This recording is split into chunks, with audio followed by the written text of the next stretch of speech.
Hello, my name is Kat. Welcome to Build a Book episode 6. Today we are breaking down the scenes of Act 1.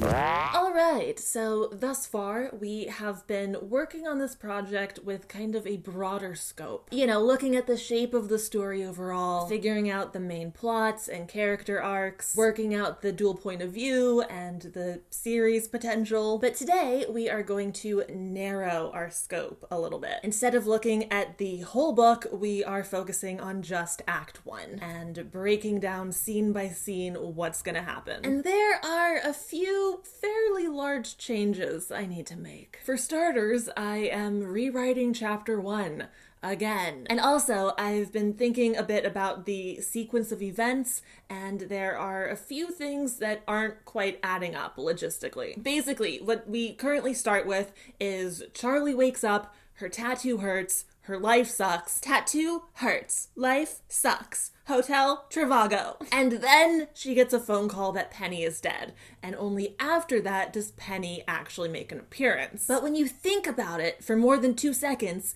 it's like Penny died hours before the phone call happens, right? So why does Penny only appear after the phone call? When it's convenient for the plot. Also, the phone call itself was giving me a bit of trouble because I was like, do we need to see this phone call on page? Like, if chapter 1 ends with her dad dropping that bomb, Penny is dead, does chapter 2 need to open with the rest of that phone conversation? Or can we skip that conversation since we already got the most important piece of information from it, and we can open the next chapter with Charlie, like, riding the bus home and kind of reacting to that information. And, you know, she's in a daze, she has a lot of conflicted feelings, and then bam, Penny is there as a ghost. But really, there shouldn't be that much of a gap between Penny dying and Penny manifesting at Charlie's side. I mean, I could make it work. Like, I could hand wave bullshit my way around that. Oh, it took a few hours for her ghost form to manifest. Like, the spiritual energy needed time to coalesce. How convenient for the plot. But if my only justification for something happening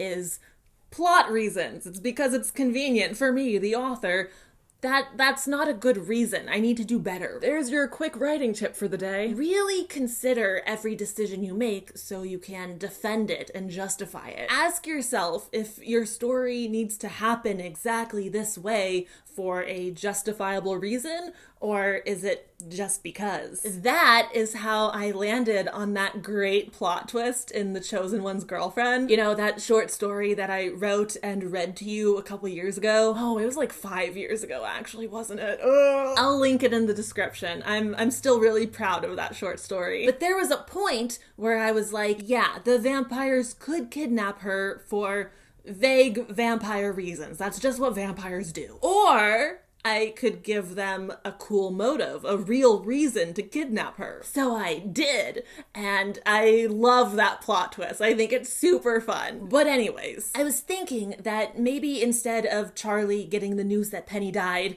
and then meeting Ghost Penny, what if Ghost Penny just manifests in front of Charlie and both sisters are like, what the fuck is going on? Doing it this way gives me another mystery hook right off the bat. Instead of how did Penny die, the question becomes, is Penny actually dead? Like, what happened? Is this some kind of lab accident sci-fi fuckery? Like, do we just need to reconnect her with her body and she'll be fine? Like, what's going on? It's a mystery hook. Instead of Penny is dead, it becomes a question, is Penny dead? And the answer is still yes, but we don't get that confirmation for a couple chapters. I think it'll hit harder that way as well, because we get to spend some time with Penny. We get to know her a little bit before we find out that, oh shit, she's dead. I also think the phone call with the parents is going to be like way funnier if both sisters are together for it. So when their dad calls and is like, Penny's dead,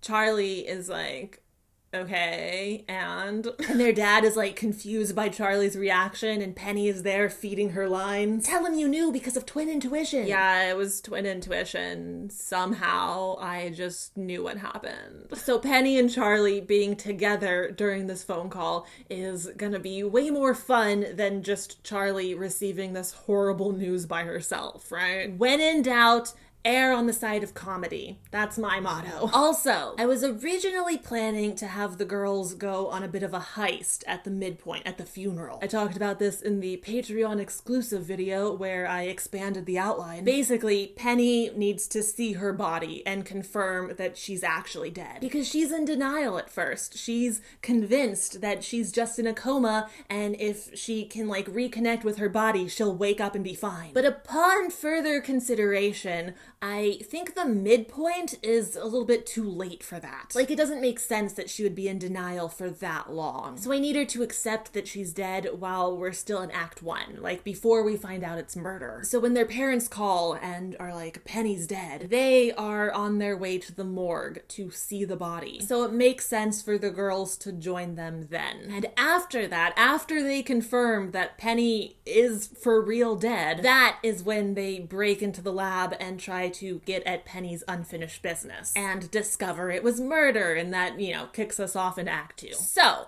we have some changes to make in Act 1. We have some scenes to add and some to switch around. So let's jump into the Scrivener doc and work it all out. Okay, Act 1. We are going to take these 5 chapters. Even though I usually consider Push as our final beat of Act 1, because of this current chapter layout, it's, you know, kind of tied together with New World, so we're gonna roll that into Act 2 and end Act 1 on the hit of the plot twist reveal. I think this story is shaping up to be 4-act structure. I think that's what feels right for like the natural breaks in the flow and pacing. We started with 3 acts and 27 chapters, and we are now at 4 acts and 20 chapters. Oh, wait, I might actually be dividing the chapters by point of view instead of longer chapters that switch point of view within. I was thinking that shorter chapters that stick to a single point of view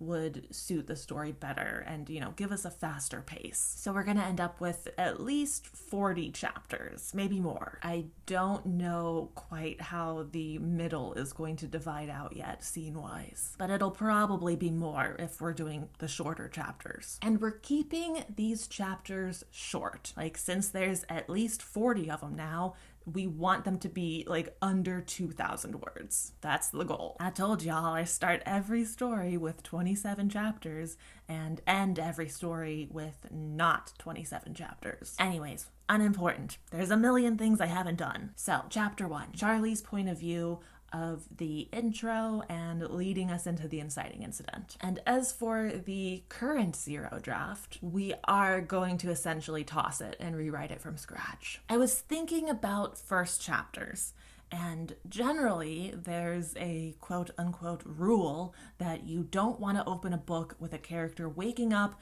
and then going about a typical day. It's not necessarily a bad opening. It's more that there are much better and less generic ways to start a book. Like, if you can justify that kind of opening, then, you know, go for it. But if you can do a different kind of first chapter, then you probably should. And the thing with this book is that we don't actually need to see much of Charlie's life before the inciting incident hits. You know, estranged sister suddenly dying needs minimal context to matter to our main character. We don't need to see a typical day in Charlie's life, you know, any habits or routines or, you know, information about her job. That can all be introduced later when it's actually relevant. I also wanted to incorporate some sci-fi elements. Now, this book isn't super heavy on the sci-fi. It's a little futuristic, but, you know, still pretty grounded in the modern day. I imagine this world in kind of a parallel universe where the tech is just slightly more advanced. So I had this idea to introduce the slight sci-fi influences early. Charlie is a very cautious and paranoid person, you know, as opposed to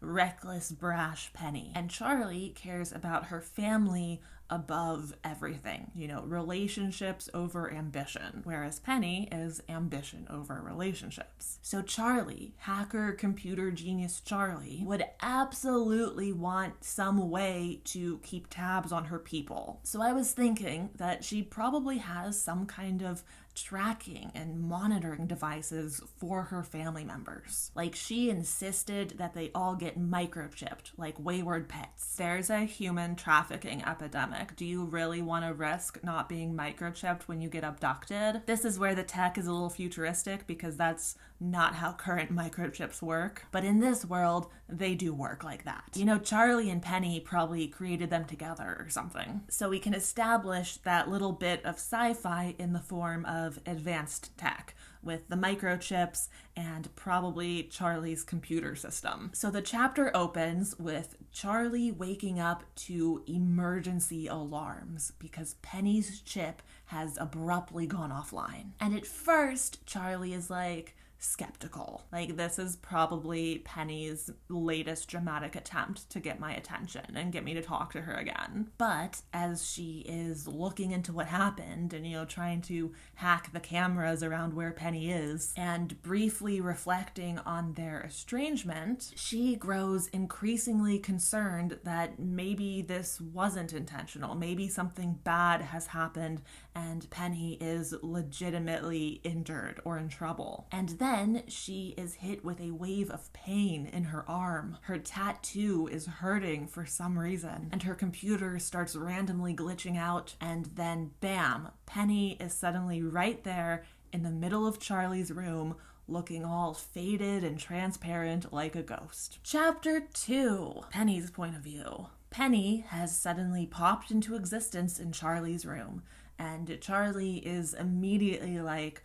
wow, you really fucked up this time, huh? And Penny instantly goes on the defensive. Like, what are you talking about? I have no idea what's going on right now. Why am I here? How did I get here? And Charlie's like, you obviously died in a lab accident. Like, you're very clearly a ghost now. And Penny's like, no, I'm not. I can't be a ghost. Ghosts aren't even real. And even if they were, I'm not one because I'm too busy for that. The sisters bicker and banter a little bit, and then Penny gets fed up at Charlie insisting she's a ghost. And she's like, I don't have time for this. I need to get back to the lab. I'm not dead. This is just some sci-fi fuckery, and I need to get corporeal again and get back to my project. So she floats through the wall and tries to leave. But when she gets a certain length away, like 100 or 200 meters or something like that, she gets 100 meters away, and then she is forcibly snapped back to Charlie's side. She is seemingly tethered to Charlie. So she demands that Charlie take her to the lab so she can get this sorted out. And Charlie declines. No thanks, I'm busy. So Penny threatens her computer and makes it glitch out. Take me to the lab or I'm gonna melt your hard drive. And Charlie has no choice but to give in. Fuck, fine, leave my computer alone, I'll take you to the lab. Chapter 3, Charlie's point of view. This is the beginning of the montage of visiting psychics. We first open with a bit of a reaction beat. How does Charlie feel now that Penny is here and blackmailing her into helping? And she's not too happy about that. It's upsetting that Penny is still the same selfish person who betrayed her a year ago. She crashes back into Charlie's life and immediately starts blackmailing her and demanding things. So they are arguing a lot. We want to establish a starting point for their relationship. They are basically enemies in this moment. Penny is threatening Charlie's precious computer. If you ever want to use your computer again, you have to help me get back into my body first. That's the only way to get rid of me. And Charlie's like, bet, challenge accepted. And I think we're gonna have a scene break here,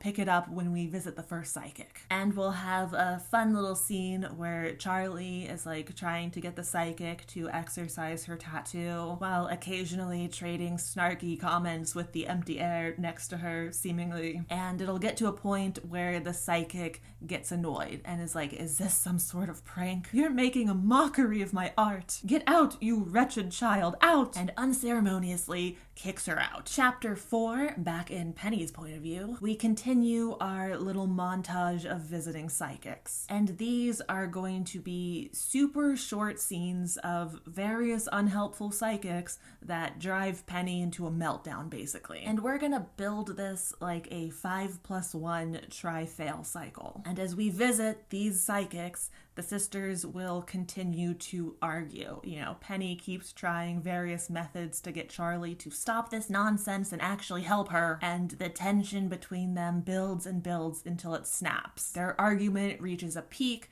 They yell it out a little bit. Penny is at the end of her fucking rope. She kind of breaks and apologizes to Charlie and, you know, is like, this is karma for me being an asshole and I'm sorry, okay? She grovels a little and, you know, begs for help. Please, Charlie, something is really wrong. I hate this. I really need help. And Charlie takes pity on her and is like, okay, I'll help you for real. No more psychics. But we're at this bookstore that has a really great occult section according to earlier recommendations. So let's check it out, and then afterwards we'll go to the lab and I'll help you get your body back. So they walk into the bookstore and the person working there can see Penny. And this chapter ends on that beat of, you can see her, you can see me. Chapter 5, Charlie point of view, we have a conversation with this unexpected bookstore psychic. We finally get some real information about ghosts and unfinished business and the risks of not helping a spirit move on in time. And Charlie is starting to think Penny might actually be dead. Penny is still in denial. She thinks she can just slip back into her body and be fine. But Charlie is not so sure. Her conversation with the psychic makes her think Penny is actually dead, and that the next step is helping Penny move on. This is kind of the choice beat. You know, Charlie has been presented with this quest, help Penny complete unfinished business, and after spending the last chapter rebelling and trying to get Penny exorcised, she reluctantly accepts the quest here. Like, okay, I've spent my entire life cleaning up Penny's messes. Why would anything change now just because she might be dead? Charlie is going to see this through. She's gonna help Penny the way she always does, because she always chooses relationships first, even though Penny chooses herself and her ambition first, and even though Charlie is still mad at her, ultimately she was always going to help her sister, like she always has before. And then this chapter ends with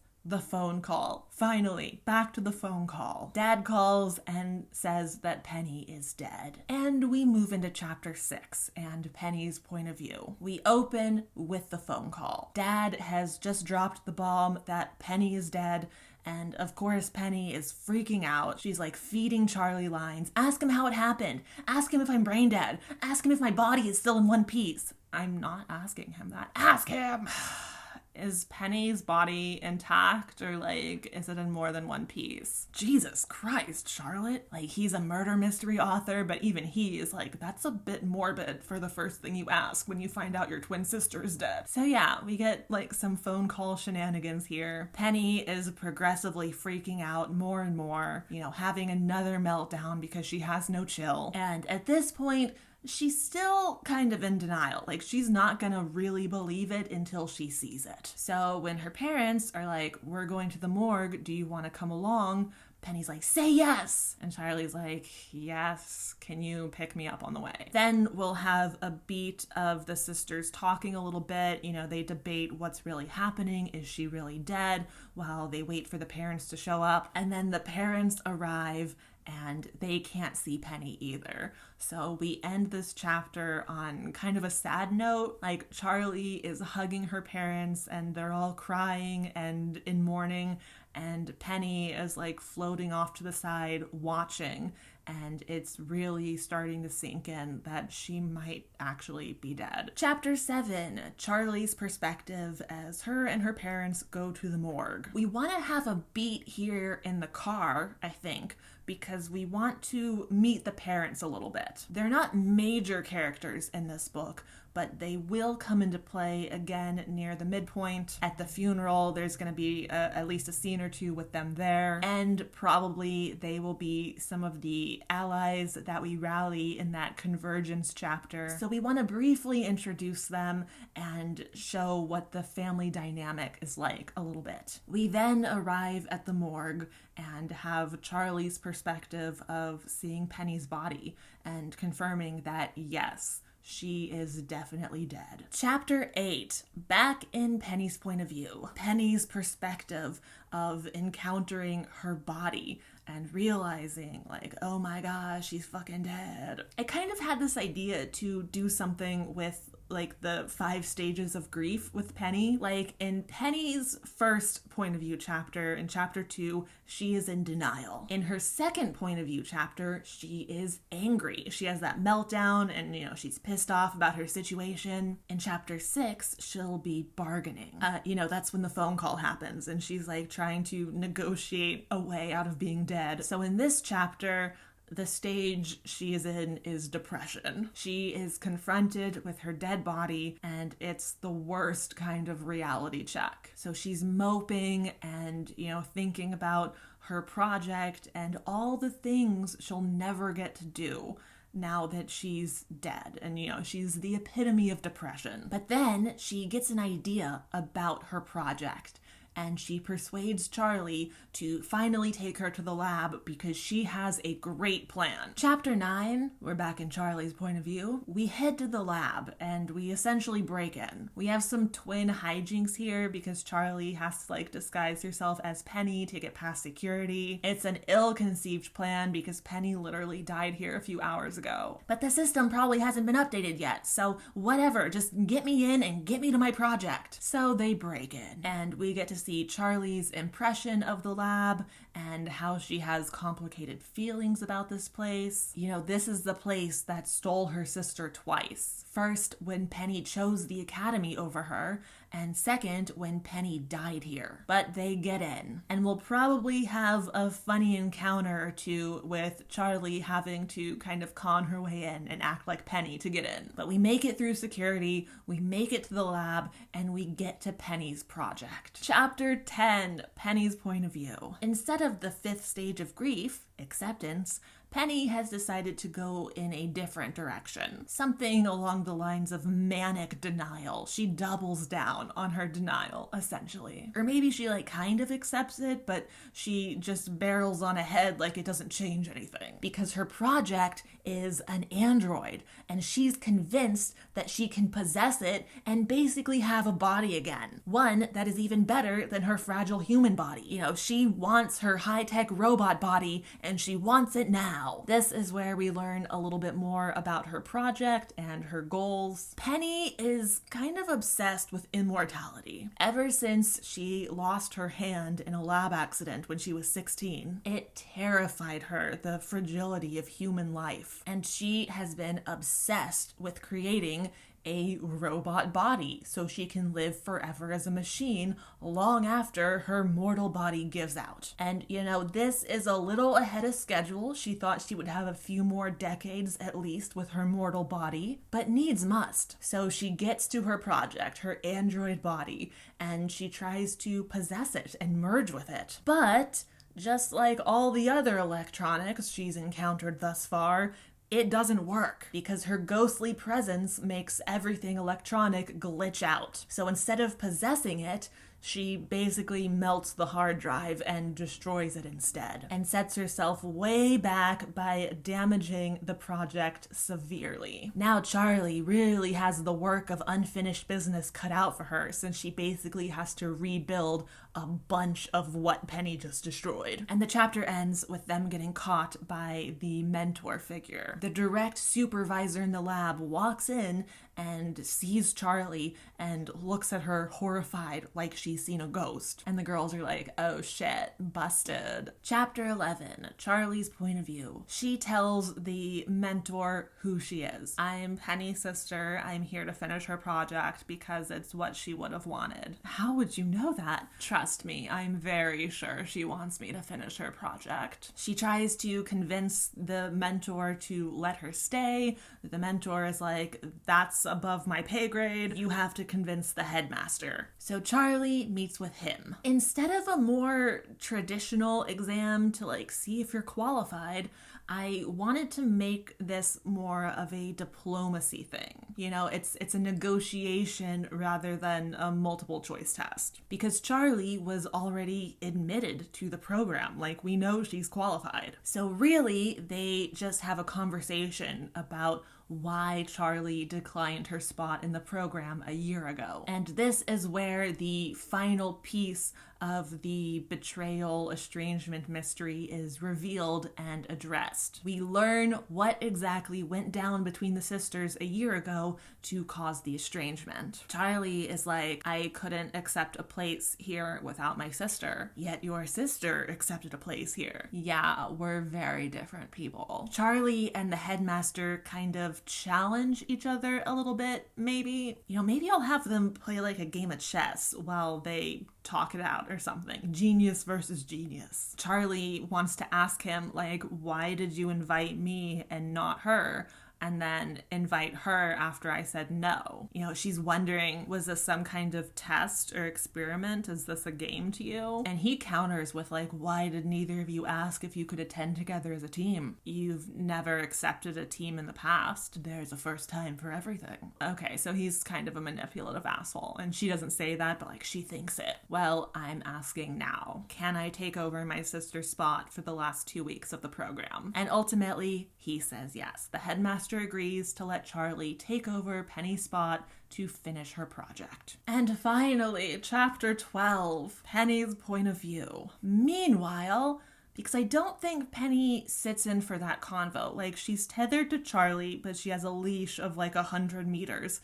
So I think she's off on her own. Like, she's probably in the lab investigating her station. She goes to visit the scene of the crime. Her memories of what happened this morning are fuzzy, so she wants to see where she died. She goes to look around, trying to figure out how she messed up so badly. And while investigating, she realizes that this wasn't an accident. Yeah, maybe she was awake for 30 hours straight, which wasn't a smart move. You can lecture me about safety later, Charlie. But it wasn't her making a dumb mistake that led to her death. She finds evidence that the accident was actually intentional and she was murdered. Dun dun dun! Oh my god, that's it. That is Act 1. Let's fucking go! We just added, like, what, 2,000 or 3,000 words of more fleshed out outline for Act 1. And this is going to end up being, like, the first 100 pages of the book, the first quarter of the book about. So my word count goal for Act 1 is gonna be about 25,000 words. Because if this book gets longer than 100,000 words, I'm going to fucking scream. It'll be very on brand for me, but I'm still gonna bash my head against the wall about it. Anyways, that is gonna do it. That is Act 1, all fleshed out, almost ready to write. I do need to do a bit more developmental work on the side characters, you know, the psychics, the parents, the mentor, and the headmaster. I need to work them out a little bit more before I can actually write all this. But I think the story is coming together nicely so far. You know, we're still a long ways off from a finished book, but we're making good progress, and I think this is a nice solid plan for Act 1. But yeah, that's it. So thank you so much for watching. I hope you enjoyed this video. I hope you have a wonderful night, and I will have another video up soon, so I will see you then. Bye!